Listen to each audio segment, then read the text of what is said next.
Hyundai's mid-sized SUV, the Tucson, looks more sophisticated in fourth generation form and certainly is beneath the bonnet, especially in this plug-in hybrid form, which can go up to 38 miles on a single charge and, unlike some rivals, includes four-wheel drive, so you'll be well set in the winter.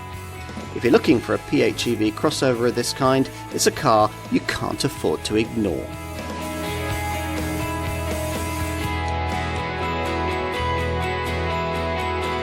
Hyundai has pushed its Tucson mid-sized SUV further up market with this model's fourth generation, and that means the need for more technology, like the plug-in hybrid powertrain used in the flagship model that we're going to look at here.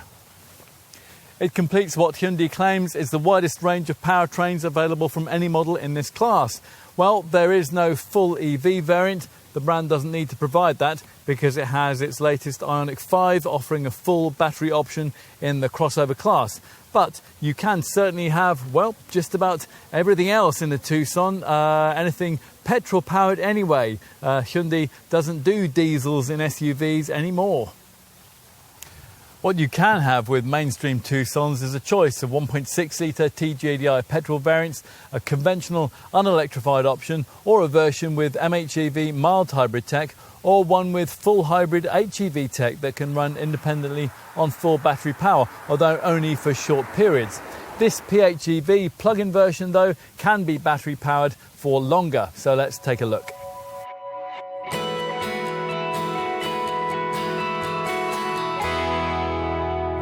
All Tucsons these days are powered by a 1.6-litre T-GDi petrol engine wedded to some form of electrification, and this one's no exception. In this case, the turbocharged combustion unit is mated to a 91 PS electric motor, and that's powered by a 13.8 kilowatt-hour battery, which, when it's fully charged, can take you up to 31 miles before the engine cuts in. Drive is sent to all four wheels, unlike some obvious rivals, the Ford Kuga PHEV and hybrid versions of the Vauxhall Grandland and the Citroën C5 Aircross, for example, which are two-wheel drive only. And it's all marshalled by an 8-speed auto gearbox with proper cogs, unlike the belt-driven CVT transmission that you have to have in the rival Toyota RAV4 plug-in and the Suzuki Cross model in this class. Typical customers are unlikely to ever want to take this car off-road, but should the need for extra off-piste traction ever arise, there is a terrain mode system which provides settings that vary power delivery to each axle according to the surface you're travelling over. On tarmac, a combined 265 PS output gives sprightly performance, despite this PHEV's prodigious 1.9-tonne curb weight. 62 from rest takes 8.6 seconds on the way to 120 miles an hour, and the stab of electric torque you get when you put your foot down makes it feel faster, particularly when you activate the provided sport setting.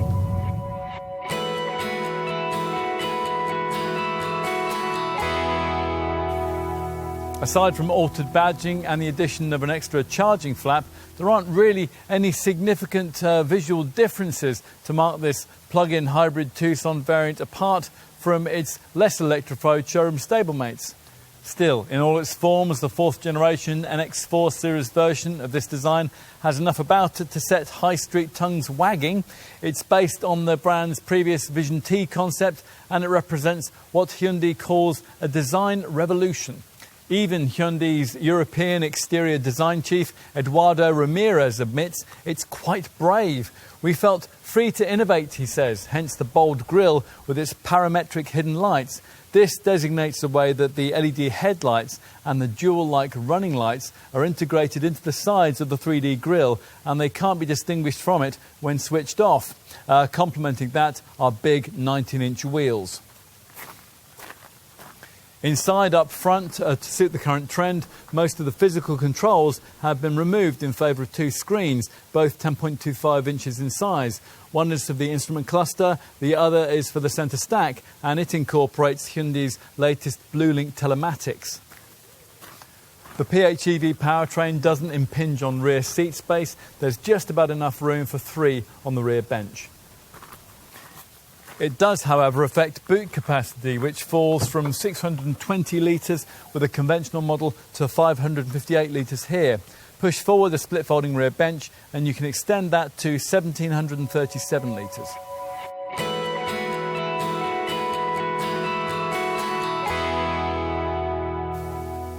The plug-in hybrid version of this Tucson comes in all the usual Tucson trim options, bar entry-level SE Connect. That means prices starting at just over £39,000 for either this premium spec model or for the alternative, sportier looking N-Line variant.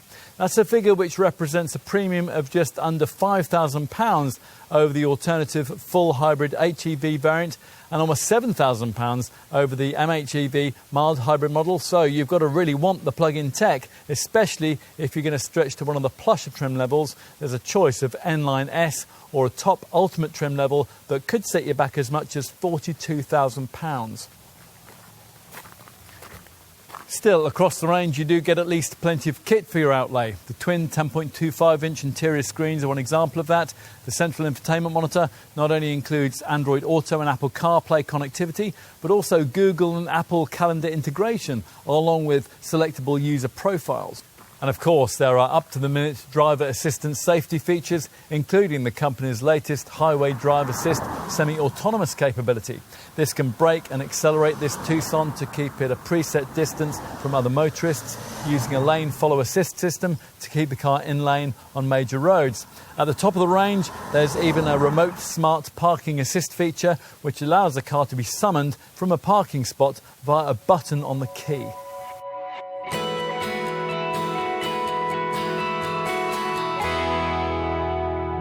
If you're comparing the plug-in hybrid Tucson with its HEV self-charging hybrid showroom stablemate, you'll find that this plug-in variant's provision of a larger 91 PS electric motor powered by a considerably larger 13.8 kilowatt-hour battery makes all the difference. It facilitates the usual PHEV three-figure combined economy reading, think in terms of around 180 miles per gallon, and an enviro-conscious CO2 figure of 31 grams per kilometre, which in turn makes possible a super low benefiting kind taxation rating of just 10%. With the HEV, it'd be around 29% depending on trim. The WLTP combined economy figure is 201.8 miles per gallon. Tucson plug-in hybrid owner qualifies for a low VED tax band B, so there'll be no VED road tax to pay in year one. The self-charging HEV models are in VED bands H or I. Servicing, that's every 10,000 miles, and insurance is rated at Group 21E. Let's finish with charging time figures. This model has a 7.2 kilowatt onboard charger, and it can be charged from a 3-pin ICCB supply in 6 hours and 30 minutes, empty to 95%. Use a kind of 7 kilowatt wall box you'd obviously install at home if you were to choose a plug-in hybrid, and that time drops to 1 hour and 42 minutes. When it's fully replenished, the battery can take you up to 38 miles on a single charge. A strong buying incentive, as usual with Hyundai, is the 5-year unlimited mileage warranty, which comes as standard. This is backed up by breakdown cover that lasts the same length of time and by free annual vehicle health checks over the duration. Now true, rival brand Kia claims to better that package by offering a similar 7-year deal, but there you're limited to 100,000 miles.